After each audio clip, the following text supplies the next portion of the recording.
ఒక రాముడు ఒక రాష్ట్రం. ఇది ఒకప్పటి మాట.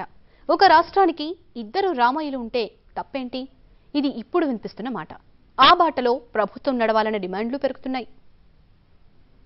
భద్రాద్రి రాముడు తెలంగాణకు వెళ్లిపోవడంతో అదే స్థాయిలో మరో రామాలయాన్ని అభివృద్ధి చేయాలన్న తలంపులో ఏపీ ప్రభుత్వం ఉంది. అలా గుర్తించిన ఆలయంలోనే ఈసారి నవమి వేడుకలు జరపాలని భావిస్తోంది. కానీ ఏ ఆలయానికి ఆ అవకాశం ఇవ్వాలని దానిపై క్లారిటీ లేదు. నవ్యాంధ్రలో శ్రీరామనవమి వేడుకలు జరిపే వేదికపై ఇంతవరకు స్పష్టత రాలేదు. రాష్ట్ర ప్రభుత్వం కూడా ఇంతవరకు ఎలాంటి ప్రకటన చేయలేదు.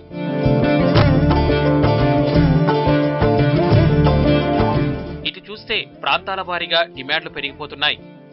ఒంటిమిట్టలో అధికారికంగా నవమి ఉత్సవాలు జరిపించాలని రాయలసీమ వాసులు అడుగుతున్నారు.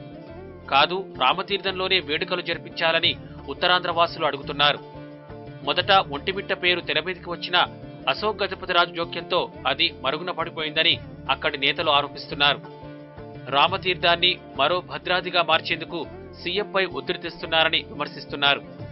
ఎలాగైనా ఒంటిమిట్ట ఆలయ చరిత్రను బాబుకు వివరించాలని రాయలసీమ వాసులు అనుకుంటున్నారు. ఈ విషయంలో ఎవరి కోరికను మన్నించాలో, ఎవరి విన్నపాన్ని తిరస్కరించాలో అర్థం కాక ప్రభుత్వ పెద్దలు చిక్కుల్లో పడిపోయారు. ఆలయానికి మహర్దశ సంగతి పక్కన పెడితే ఎక్కడ ప్రాంతీయ విభేదాలు తలెత్తుతాయోనని ఆందోళన పడుతున్నారు.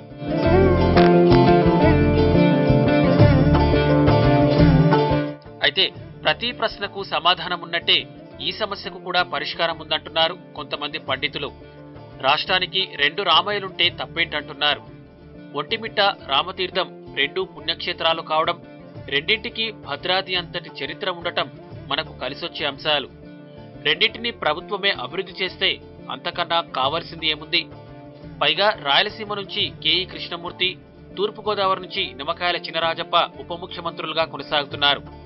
ఈ నేపథ్యంలో అక్కడొకరి చేత ఇక్కడొకరి చేత ప్రభుత్వం తరపునే ఉత్సవాలు జరిపిస్తే బాగుంటుందన్న వాదనను కొంతమంది వినిపిస్తున్నారు.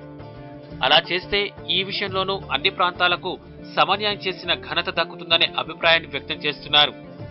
రెండింటిలో ఏ ఆలయానికి ఆ గౌరవం దక్కుతుందో, ప్రభుత్వం ఏం చేస్తుందో, ఈ సంకట పరిస్థితుల్లో ముఖ్యమంత్రి ఎలాంటి నిర్ణయం తీసుకుంటారో వేచి చూడాలి. ఇది వాళ్ళ స్పెషల్ ఫోకస్. చూస్తూనే ఉండండి తాజా అప్డేట్స్ కోసం టీవీ5.